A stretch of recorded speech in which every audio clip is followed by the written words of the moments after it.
আনুমানিক 3টা বাজে মাটি কাটায় লোক নিচে কাজ করতেছে।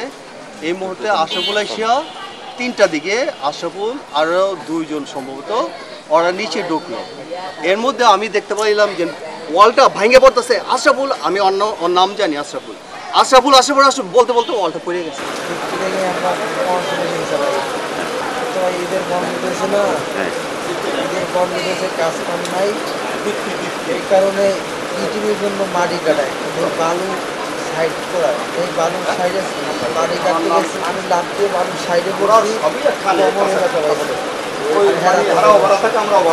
মালিকের ভাই গেছে মোবাইল আর বানিয়ে দিয়েছে যে আশরাফুলের বাসা কোনটা, এটা জানানো বলে এটা ভাই কি হচ্ছে, আপনারা তাড়াতাড়ি খানপুর হাসপাতাল চলে যান। এরা ব্যাংকে চাকরি করে, তাই একতায় সব কাজই করে। ওই মাটি কাম, এটা ওটা যত কাম আছে সবই একতায় করে। ড্রেনের মতো কাটছে না, অনেক নিচু কাটছে, ওই সাইড ভাঙ্গা এদের গাপাছে। 4 জন ছিল, 4 জন, তার মধ্যে 3 জন আহত এবং 1 জন নিহত হয়েছে। যে নিহত হয়েছে ওনার হচ্ছে আশরাফুল, বয়স আনুমানিক 40।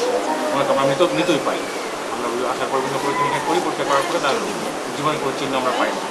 সে হচ্ছে আর 3 জন আহত আছে, আহত 3 জনকে হাসপাতালে ভর্তি দেওয়া হয়েছে।